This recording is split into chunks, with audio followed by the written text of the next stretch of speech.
Well, hello there, darlings, and happy birthday to us. We have reached 20 episodes, and today is the season final. I did make a beautiful cake to celebrate, but Reggie managed to find it, and yes, you guessed it, it's all gone in one gulp. Oh, he's such a naughty boy. Oh well, I'm off on vacation next week. 1 week in Transylvania, in beautiful Romania. I have some cousins that live there, so I'm off to visit them. Now, before I get packing, here's your first story.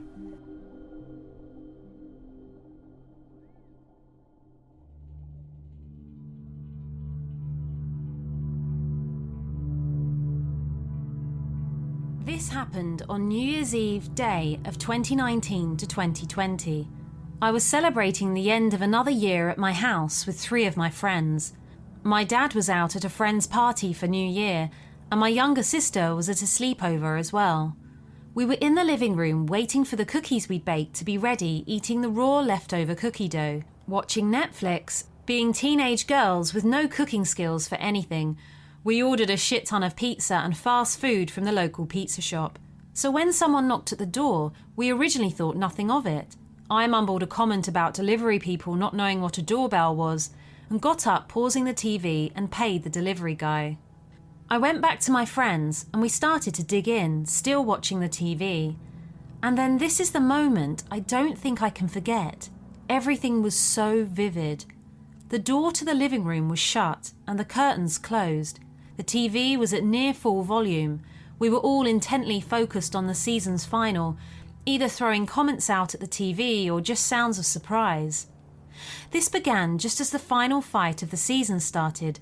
My best friend Ali had just shouted, "You're kidding me, he can turn into a wolf?" At the same time, an aggressive bang came to the door, but we didn't fully register it because of Ali shouting and the loud soundtrack. I paused the TV, waiting a minute, when another bang came to the door. I got up, curious who it could be, but no one should have been coming to the door. I stuck my head out of the living room, seeing a man stood there. And because I'm a teenage girl at home with only 2 other teenagers, I obviously didn't answer it, but stood by the doorway, able to watch him to make sure he left. He didn't. He banged on the door rhythmically. Now, my friends and I are very different people. I get very paranoid and stressed, whereas they are more relaxed. They told me to sit down and that he'd leave. But then the door handle shook aggressively. "Call the fucking police," I said quickly. My phone was upstairs in my room charging, so Ali called 999.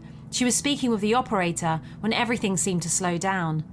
The man had thrown a rock at the window in our door, and the key was in the lock to get out, so I'd have to go towards him. The police told us to find a place to hide in the house that had a lock, but none of the rooms had a lock. The lock on the bathroom door had been broken since we moved in, but never had a reason to be fixed. So we ran out the living room and into the kitchen, and I had 2 ideas. One was get a knife in case I had to defend myself, or at least just threaten him. 2, get out Storm. Storm was my dad's dog. He was a security dog and ex-police. So I grabbed his lead and got him out of his dog cage. I clipped on the lead, grabbing a kitchen knife as I went into the backyard with my friends. The man opened the door to the yard where we were all stood. I tried not to look scared, but this man had to be about 40, long greasy blonde hair and blank blue eyes. They seemed not to have any emotions behind them, but his mouth was in a twisted grin. He was holding a hunter's knife. Storm was barking loudly at him, but the man didn't falter. I was hesitant to let Storm off because I didn't want Storm to get hurt. "Come closer and I'll let him off," I shouted at the man, who just kept walking. I backed away to stand next to my friends. "The second I let Storm off, we get the knife," I whispered, and my friends nodded. Ali still had the operator on the phone, who said anything we did could be classed as self-defense. "Go!" I ordered Storm, letting him off the lead. Storm lunged at the man, knocking him backwards, causing the knife to drop, but not too far away. Storm had a tight grip on his arm. I ran over, kicking the knife away from him. This went on for maybe 10 or 20 minutes when the police finally came and I got Storm away from the man. My dad was called and came straight home to make sure we were okay, which we were, luckily. We found out that the man was a convicted sex offender who had moved in 2 streets down and had seen me walking Storm and our other dog a lot. I'm so thankful to have Storm, and that my dad taught me how to deal with difficult and dangerous situations, because I don't know what would have happened if we'd have just sat watching TV.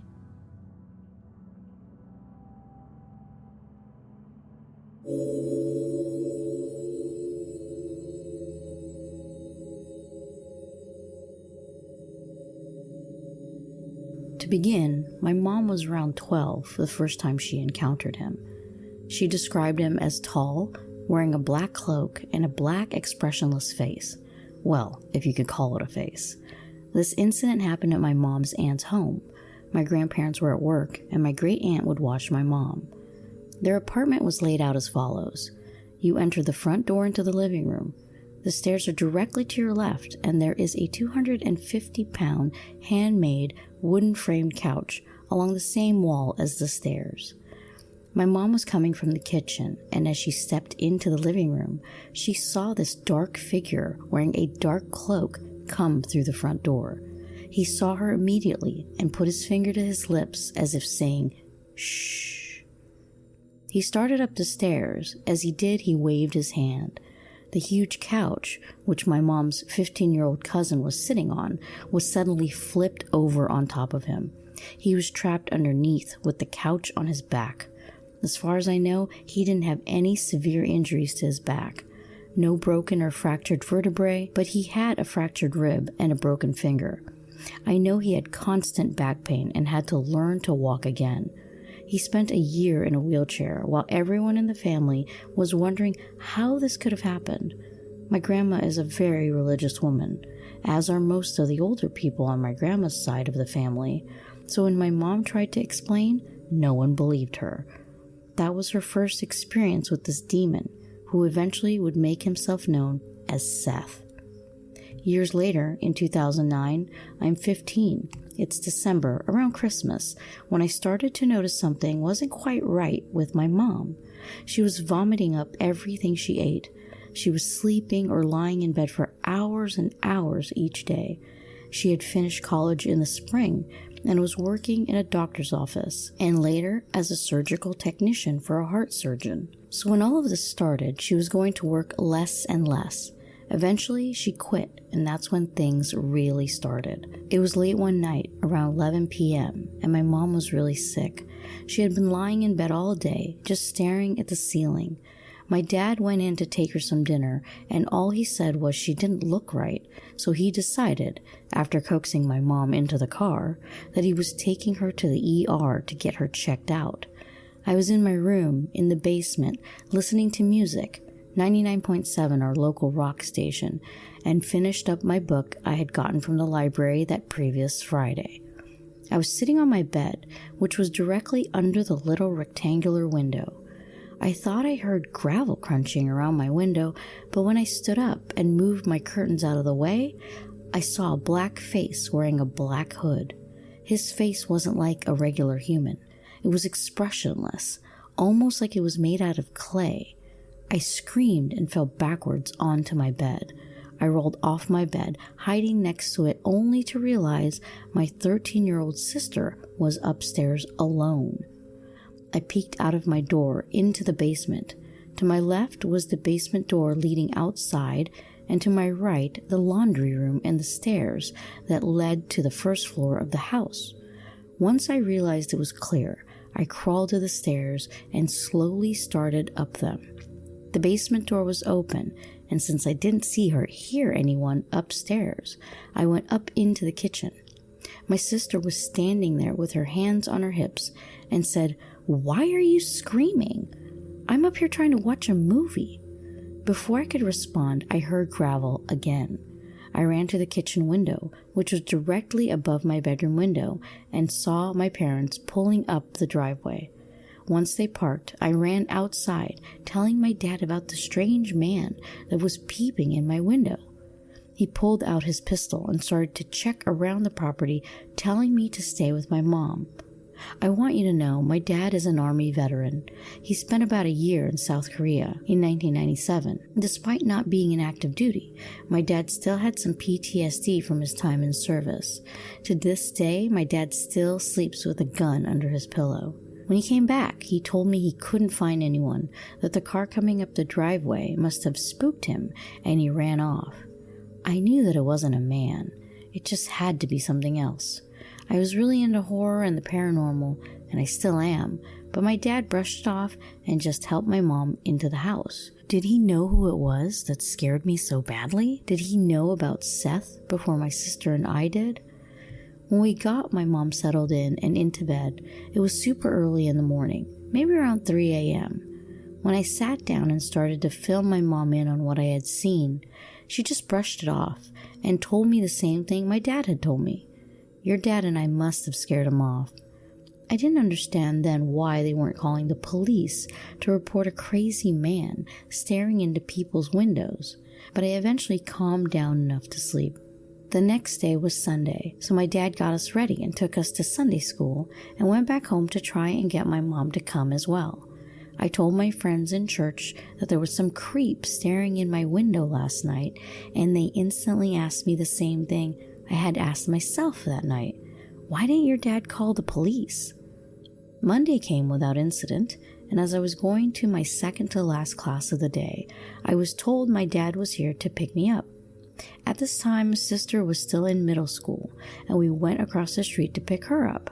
When we got home, my dad sat us both down and told us the news. My mom had gone to the doctor today, and they had found stage 3 terminal cancer in her lymph nodes, both kidneys and her lungs.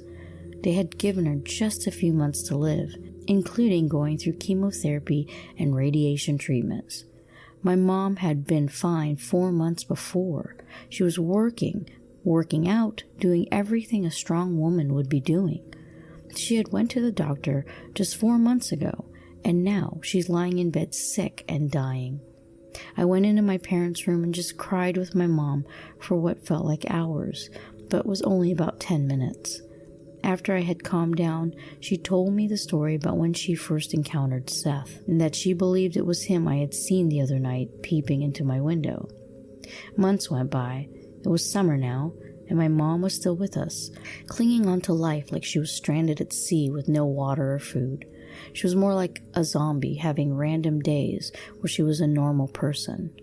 We had our pastor come out and bless our house, along with one of his friends. Yet, as it usually goes, the disturbances got worse.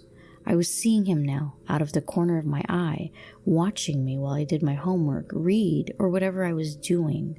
When I looked, he was gone, possibly off to terrorize my mom. My mom would say he would stand in the corner of her bedroom, telling her to murder her family, kill herself, and to stop fighting him. This was constantly going on. She was eating like a toddler, eating no more than a few bites of anything she had put into her mouth. I know this seems like normal routine with individuals that have cancer, but it was different. As time went on, about 8 months after the cancer was found, she wasn't any better, but she wasn't any worse either. Eventually, our pastor told us he had phoned a friend who ran a Pentecostal church. Our pastor had simply told his friend that he was sending some people to him to meet and see if his church was a good fit for us. He didn't tell him our names or why we were going. That Sunday, we packed into the car and made the 2-hour drive to the church. I had only ever been in our small church before. When I entered the doors, I was blown away by how many people were sitting in the pews. We quickly found seats just as the preacher was starting. He went on for a few minutes, welcoming everyone back, and started the service. To explain Pentecostalism, it is a Protestant Christian movement that emphasizes direct personal experience with God through baptism with the Holy Spirit. They can also speak in tongues, which was really odd to me at the time. Basically, remember in season 1 of Supernatural when Dean gets electrocuted and they go to that church and the preacher healed him?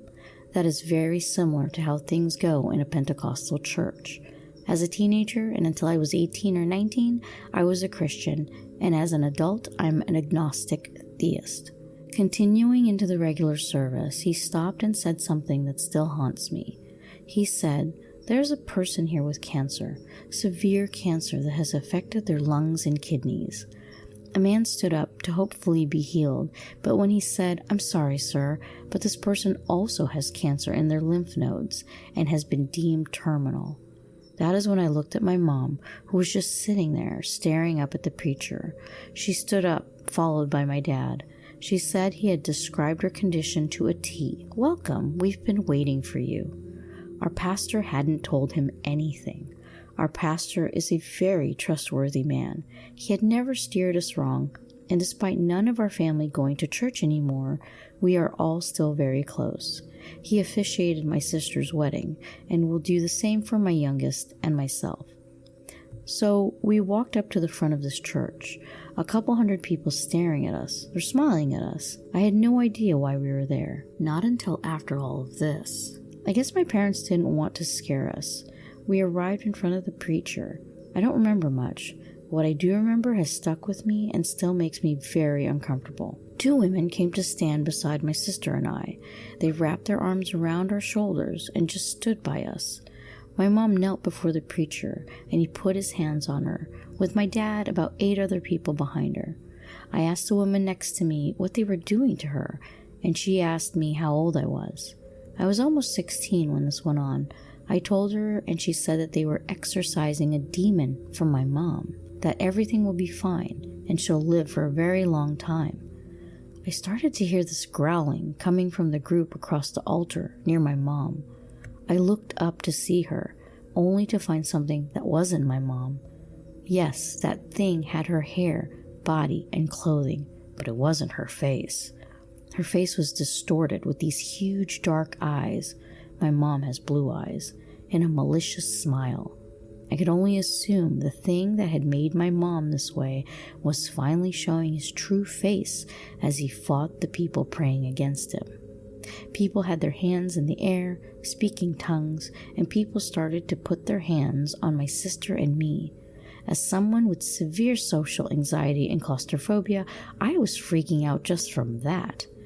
I heard screams, growling, and my mom's distorted voice spouting profanities at everyone. I don't know how long this lasted, but when the screams and growls stopped, there sat my mom, who was seemingly fine now. I ran to her, happy she was okay. We sat there for a few minutes, and everyone started to clear out. The preacher, his wife, and family came to speak with us and invited us to talk more about what had happened over dinner. We agreed and followed them to our agreed-upon place for dining for the evening, a Pizza Hut.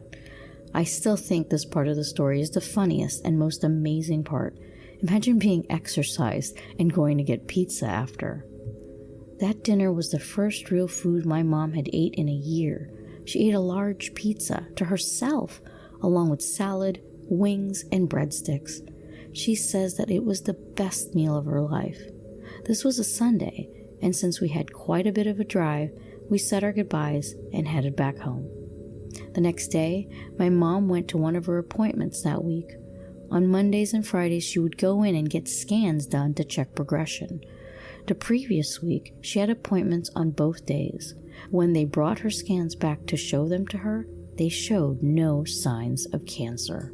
There was not even a speck of cancer anywhere in her body. Thank you for listening to my story. My hand was shaking when I was typing this.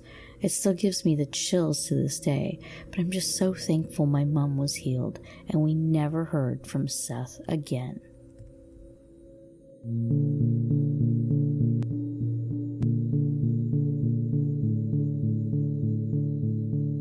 In my younger life, I would have said that I'm a runner, though younger is relative, since I didn't really start running until I was in my 30s. I had tried running on and off throughout high school and into young adulthood, but never really figured it out until I was a little older. Better late than never, I suppose. I've done loads of 5Ks, several 10Ks, and a few 10-milers, and a handful of half marathons. So it felt for quite a long while as if I were in a perpetual state of training for the next running event. At the time of this experience, I was working in a doctor's office. I usually left the office around 6 p.m, and during the days of late sunsets would run outside after work. However, the closer we got to the autumn time change, the less time I had for outdoor evening runs. I had a 4-mile training run on my schedule that day. I lived about 25 miles from my workplace, and I knew that if I took the time to drive to my usual running haunt, darkness would overtake me before completing the run, so I decided to check out a trail closer to the office that I had never run before. One of the trailheads is at a park only a few minutes' drive from the office, and I knew I could finish the mileage before dark.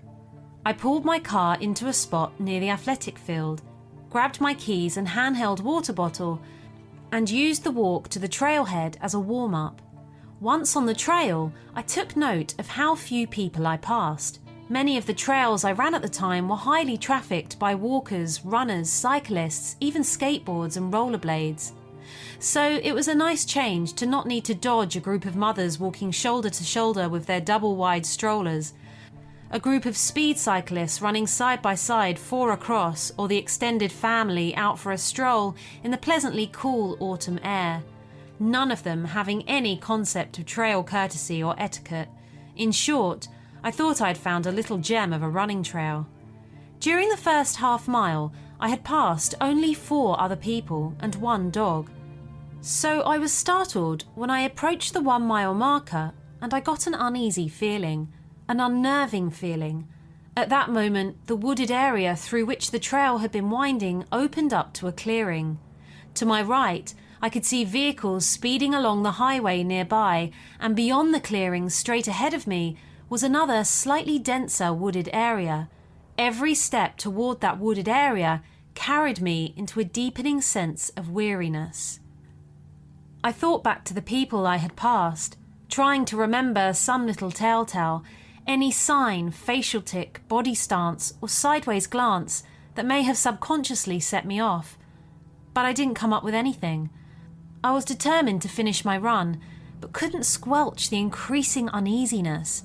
So I did the only other thing I could think of. I prayed, "Father, if this feeling is unwarranted, take it away from me.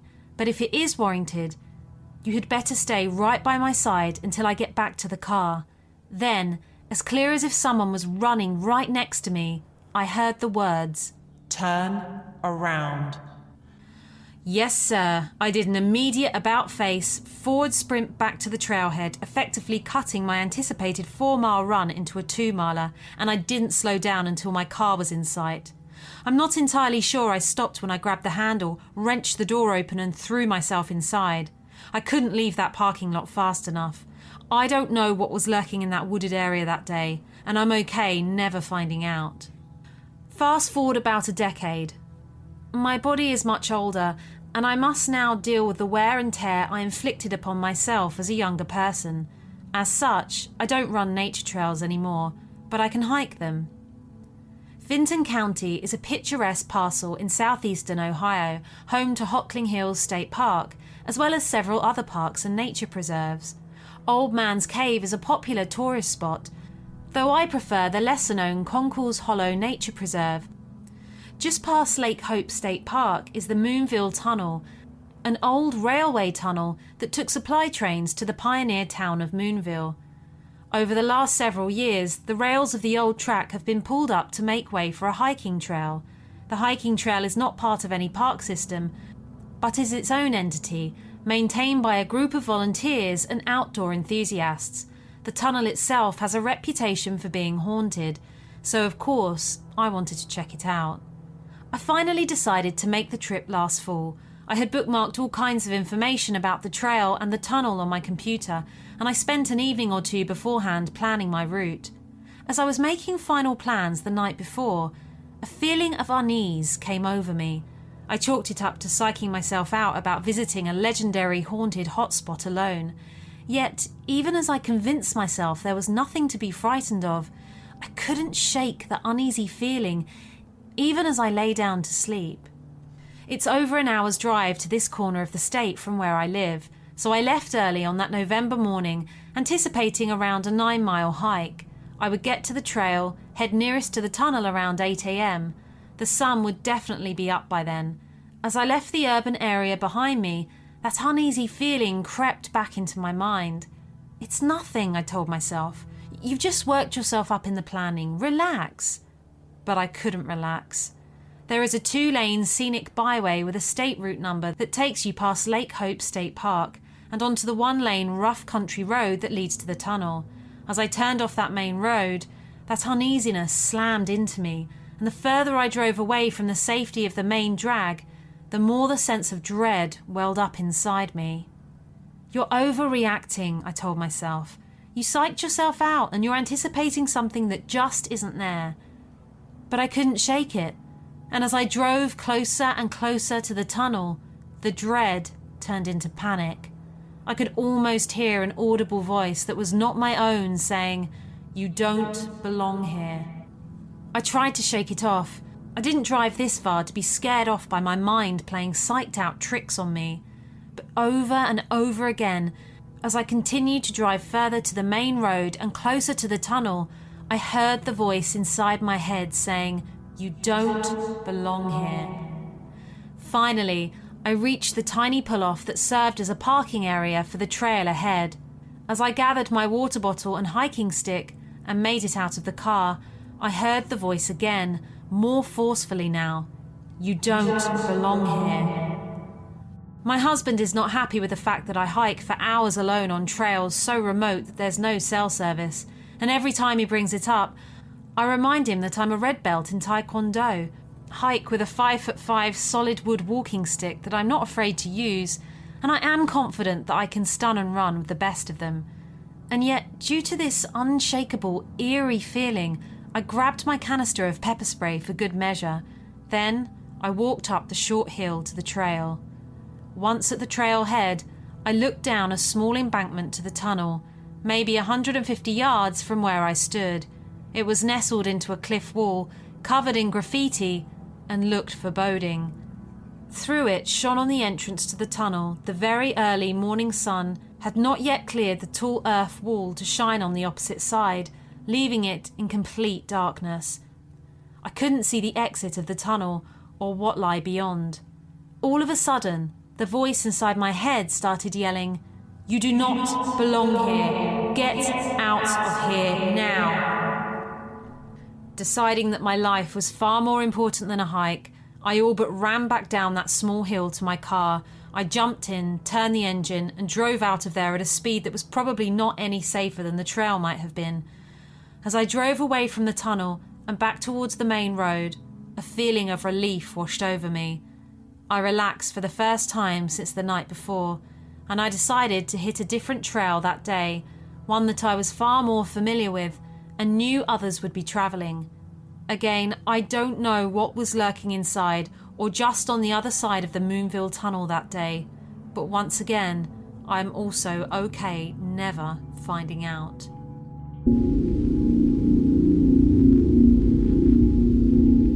Hi, my name is Leroy, and I've been a police officer for almost a couple of decades. This particular incident happened about 5 years ago. It was a normal day with routine patrols until the evening. As the evening grew, the dark slowly crept up. I was sitting near the entrance of my precinct, near the parking lot. My car's engine was still fired up as I had just come back from duty. I was waiting for my coffee to arrive because my shift still had a couple of hours until I was over. I got dispatched 2 times that day, which, according to me, was a pretty fine day as I usually get way more duties than that. If only I knew that it was all going to change. The routine was pretty normal for me, and I was used to it. We got usual calls for thefts, violence, traffic emergencies, fires, and sometimes homicide. But the call we received that day was the one that led to the weirdest and creepiest incident I've ever reported to, and that's why it still sticks with me. The call was not for any usual emergency. Actually, the call was for nothing. I remember sitting in the car while sipping the coffee when the phone rang. The dispatcher was on duty, was my friend Jerome. I used to call him Jerry. Jerry was a quick learner and was very good at his job. We usually never got to listen to the calls firsthand as we had to be ready to leave for the scene, but for that one, I did get to experience it firsthand. I picked up the headphones to listen to the call while Jerry started talking. He asked, 911, what's your emergency? But he never got a reply. The line was empty for a few seconds, and then Jerry tried again. Hello? Is there any trouble? Are you okay? Can you hear me? We were used to being prank called and even to the empty phone lines, but it was a rare sight for the pranks to happen at this hour of the day, as it was close to midnight. We even had instructions to hang up on a call and not to keep the line busy for too long if the other side doesn't respond. So Jerry had to hang up the call, but without wasting time any further, he started looking up the location. If we don't get a response from the caller, we usually check up the location of the call for any potential emergencies and do a wellness check, and that's what we did. We radioed for an officer to reach the location, but none of the officers were close enough to the address compared to us. So naturally, I had to be dispatched for the place and received the whereabouts in the computer in my car. I was on my way to the location through the quiet roads, which were normally busier than this, but that day were a lot more empty. The only voice I was hearing was Jerry's voice through the radio. He confirmed that there were no previous incidents from the location I was heading to, and keeping in mind, I should be safe. I wasn't even stressed about the potential encounter before this information, but now I started doubting my gut. It was as if Jerry had put a seed in my head, which quickly spawned a tree of doubt into my consciousness. I like to blame that on Jerry, but deep down I think I had the same thoughts as him all along, which only surfaced later in his statement. As I traveled a little farther, I saw a pregnant lady crossing the dark road. I could tell 100% that she was pregnant by the size of her stomach. It's like she appeared out of nowhere. She didn't stop walking when she saw me, and it was too late. I slammed on the brakes, but I hit her with my car. I immediately got out of the car, but I couldn't find her anywhere. Not a trace. It was as if she was never there. Now, I'm used to driving at night, and I normally don't get sleepy enough that I ever hallucinate, but this felt like a real-life nightmare. I checked under and around the car, and even switching on my torch went into the woods at the side of the road to see if I could see her. I checked both sides, calling out and waving the torchlight over the forest trees and ground, but nothing. My heart was pounding, but I had to carry on. So trying to shake off whatever it was that had just happened to me, I traveled the rest of the way to the location trying to block it from my mind and think about anything else at all. Finally, I reached the location. It was a house in a pretty normal-looking neighborhood. I parked the car and wanted to bust into the place to check for any potential dangers, but I decided otherwise. I instinctively knocked on the door, and in a moment, a lady opened it. She was wearing a robe, which was usually worn while giving birth to a newborn. It was similar to the one my wife had worn when she had just given birth, so I remembered the look of it.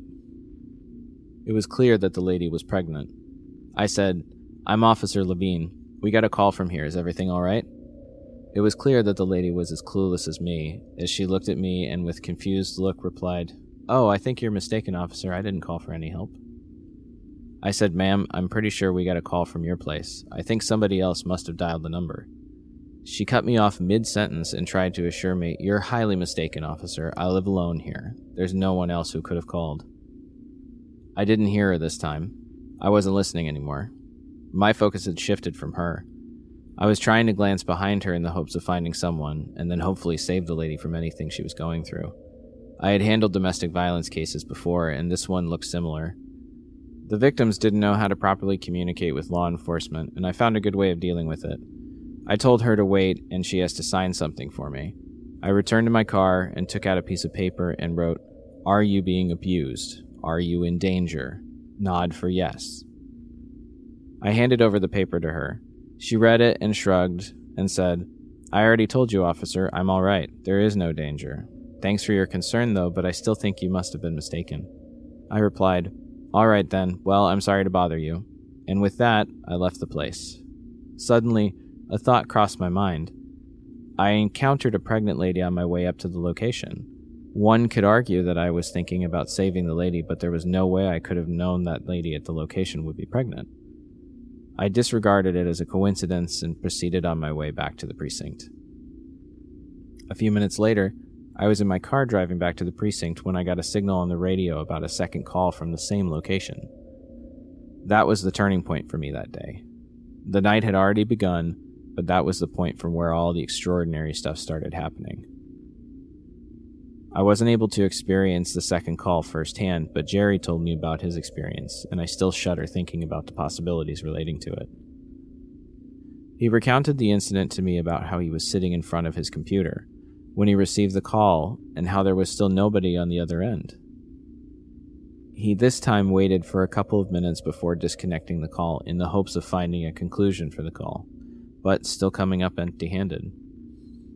He again sent the location to my computer for me to go back to check the place, but I didn't need it. The place was still very fresh in my memory. I stopped and turned the car around to head back to the house.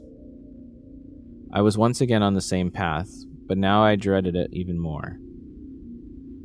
It shouldn't have been so scary, but something about it kept me alert, and thinking about it still gives me chills to my core. As I drove along, I suddenly heard what sounded like a child screaming and crying for help from somewhere near me. I stopped my car, and the scream kept getting louder and louder. I checked everywhere around the car, swinging my torchlight, but couldn't find a child or anyone. There was no one anywhere. Realizing that it might just be my mind playing tricks on me after the lady incident, I got back in the car and kept going my way.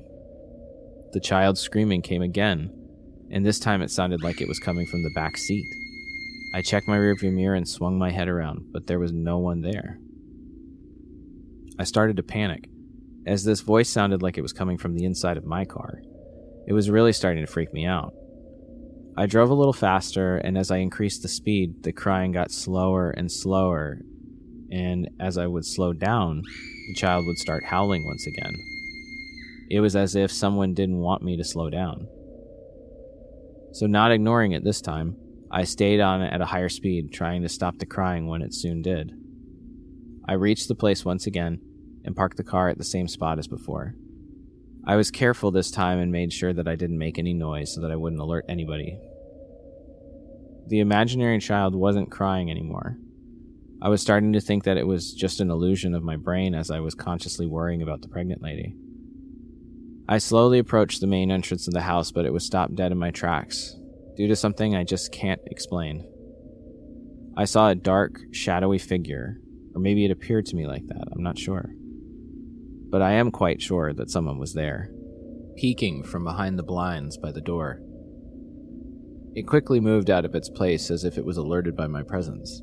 I could sense my fear rising, and to keep it in check, I placed my hand on my holster. I was now ready for any encounter that could have taken place, but it still didn't mean that I wasn't terrified of the outcome. I again wanted to barge in, but my instincts wouldn't let me, so I knocked on the door and waited for an answer. A few seconds passed by, which seemed like an eternity, and I decided to knock again. When I still didn't get a response from the house, I called for backup. I should have checked the surroundings first for any potential threats according to the protocol, but the thought of keeping a pregnant lady in danger for so long just didn't sit right with me. Or maybe she was the danger. I couldn't have been sure with that one, and did the only thing that would have provided me with some explanation. I tried to open the door with no hopes of getting it to open, but to my astonishment, the door quickly and quietly opened up. My mind was in a constant state of pressure, and it made me act quickly to ensure the lady's safety. I wanted to be more patient, but the situation demanded otherwise. I went again against my will and called out for the lady. I tried one more time, but something in me knew that I wouldn't get a response. I again acted out of character for me and walked rapidly to check the insides of the house to search for the lady. I didn't try very hard because as soon as I reached the kitchen, I saw the lady lying unconscious and cold on the kitchen floor. My first instinct was to take out my gun and keep it clocked for any potential threats. Once I was assured that I was alone in there with the lady, I quickly tried to wake her up. I felt for a pulse, and she was breathing, but she wasn't responding. I tried to wake her up with water too, but it didn't work. I was just on my heels trying to make a decision when I heard someone walk through the front door. The backup had arrived. My fellow officers made sure that the surroundings were empty and there were no signs of anyone breaking into the house. Once we were sure that no one was there, we took the lady to the hospital. It turns out that she was facing some very severe pregnancy complications, and if we hadn't arrived at the location on time, both lives could have been lost. I was relieved at the conclusion, but in the back of my head, I was still very restless. I couldn't figure out why we got 2 blank calls from the same location, and the calls weren't even much time apart. My colleague came up with a theory that she must have dialed the call and then at the same time fell unconscious. While it made a little sense to me, it still didn't explain the first unanswered call and the fact that we found no phone or cell phone with the lady when she was lying on the ground. I was desperately longing for some answers, but I had no place to look for them. Once we returned to the station, I was there talking to Mike, the fellow responder with me on duty, and the one who came with backup. I was there explaining to him about my weird experience. I said, "Hey Mikey, what do you think about last night, the weird lady incident?" He quickly replied, "I'm not sure. What do you mean about it? But yeah, the experience was a weird one for me too." I recounted, the call came in twice, and both times with no answer. I was the first respondent on the site, and then I saw something that I don't know. Mike looked pretty tense at that point and was like, "Yeah, and then? Well, what happened?" I continued, "I don't know. I just thought someone else was there too.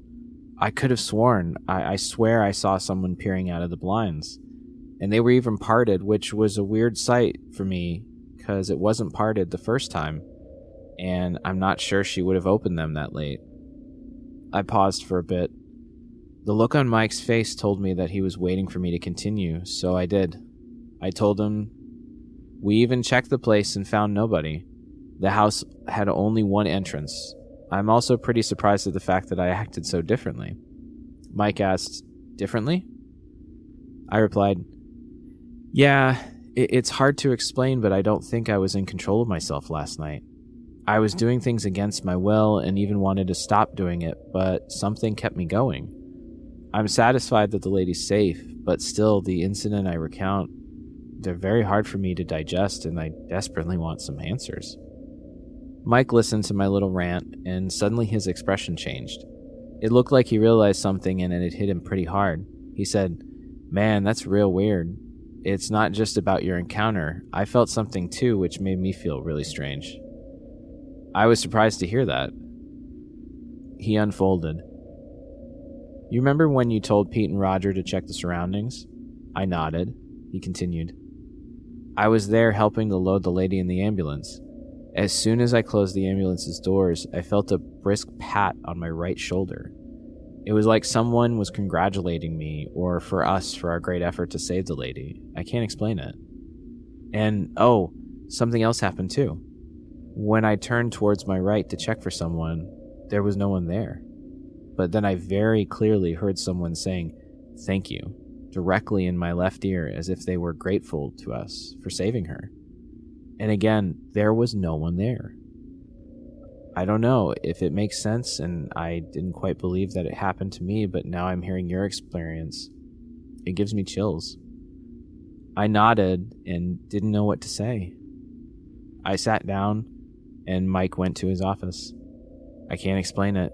I've never experienced anything like this before on the job, or at any time in my life. I'm a pretty big guy, and I attend a lot of different cases, but this one had me scared. I guess some things can't be explained.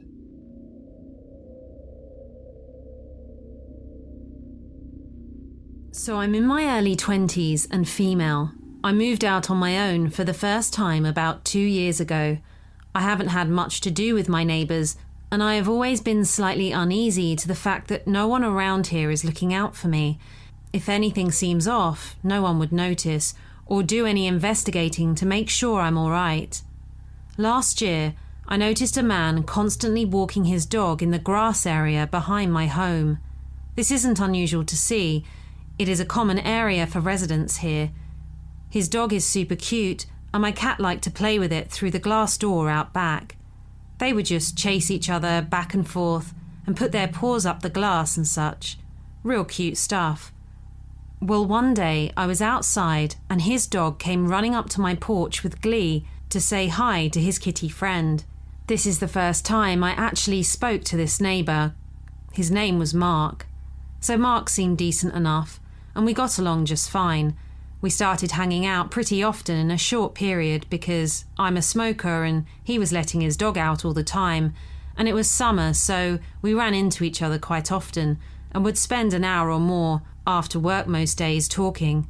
This lasted for a couple of weeks. I gave him my phone number and was happy to have a friend in my complex. I will say he was clearly very interested in having a romantic relationship with me. I was very honest with him that I wasn't interested in either at all, and had to tell him this quite often. Frankly, I was getting rather irritated that this came up several times every time we spoke. He rather quickly was trying to get me in his house. From the first time we talked until the last, he offered multiple times every time I saw him. I always said no and blamed it on me being COVID cautious. He quickly got tired of that excuse and invited himself into my home as well.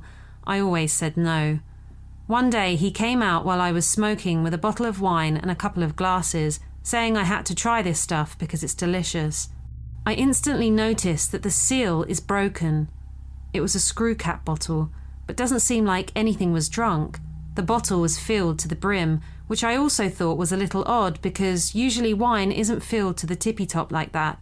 So he pours a couple of glasses and doesn't drop a beat in telling me to take a drink.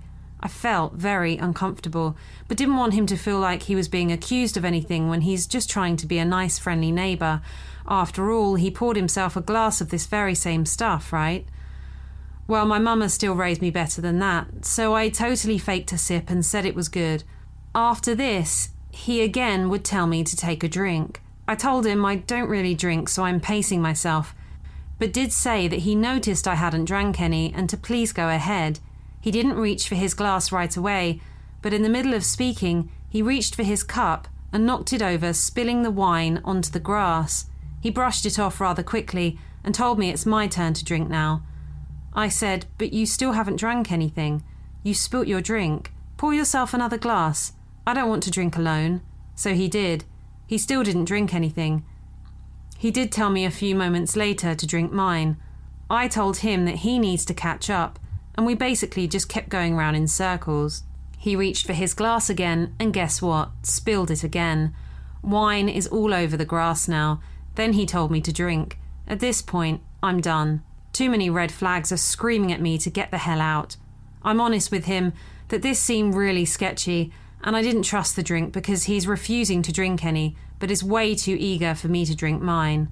He told me that he was just clumsy, taking it slow, because he doesn't drink a lot.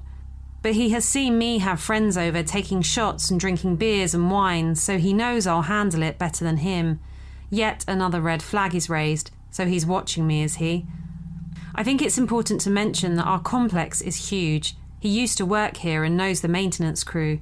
And he doesn't live particularly near me. He is about half a block away from me and cannot see my windows or yard from where he lives. And he has a few different common area yards closer to him that he could use for his dog. So I told him I'm flat out not drinking anything because of how this all seemed. He once again pours himself a glass and once again spills it. There isn't much left in the bottle at this point. I pour the remaining wine in his glass and tell him to drink it with me on 3. We raise our glasses. To my amazement, he actually takes a drink, and I spilt mine onto the grass. He comes out about 2 nights later while I was smoking and instantly starts complaining to me that I wouldn't date him or have sex with him, and he doesn't know why all girls are like this. He starts getting really loud, shouting at me, asking me what the problem with him is, that I won't do these things. I told him that I had been honest with him since I had met him, that I'm not interested in that, and that it isn't him specifically. I'm just honestly not interested in that from anyone right now. He still shouted at me and started complaining about his ex and her dog. Yes, her dog. Then proceeded to tell me that he used to abuse the shit out of that dog and went into detail about how he wouldn't feed it or water it because it used the bathroom in the house and how he would kick it really hard. I'm horrified at this point, especially considering this whole time he's telling me this, he's playing fetch with his little dog. His dog always seems scared of him. And I had even pointed this out in the past, and he said that his dog's previous owners were abusive, so he is just very scared and distrusting. The dog was always very excited to see me though, and would cuddle up with me and stay by me, so I always thought I was extra special, but with that knowledge, I just think the poor dog is currently in an abusive household. I was so done with this guy that I just cut him off and said I needed to go because my friends were waiting for me. He had sent me several messages of gibberish when he is outside. He will just blow my phone up with, "Hey, hi," and then a load of letters that don't make any sense. It would just keep going. He has texted me telling me that he knows I'm home because he has seen me walking around, or that he sees my car in the lot. He will throw his dog's toys on my porch, I think trying to get my attention to come out because of the cute dog. He will just stand outside my porch for hours. It's all cold and rainy and snowy these days, so it's even creepier. I think in his mind, since I'm a smoker, I'll come out eventually. Silly him though, because I just go out front when I see him out there. He said several things to me before the wine fiasco went down that were red flags. I figured it might be a language cultural difference though, because English is the third language he has learned, and America is the third country he has lived in. I guess the moral of the story is trust your gut. He is still bothering me, and like I said, we only spoke and hung out a few weeks in the summer of 2020. My last message from him was last night. He asked me what he had done wrong, and if I felt disrespected in any way. I have not spoken to him since he screamed at me for not sleeping with him, sandwiched with admitting horrible animal abuse. I thought about answering his text with the brutal truth about how twisted and creepy he presented himself as, and how uncomfortable he made me feel, but I didn't want to give him any ideas on how he should improve. Stay smart, folks. Don't drink things people give you if the seal is broken. He was definitely trying to drug me. I would love to move since I've become uneasy in my own home environment, but moving is expensive, and it's not something I can afford at the moment. And that brings us to the end of this first season. I do hope you've enjoyed these creepy true stories, kitties, and we have plenty more coming up. See you in a couple of weeks' time for season 2 of Deadly Debbie's Creepy Files. No, Reggie, you couldn't fit in that suitcase if you wanted to. Oh, why didn't I get a regular cat?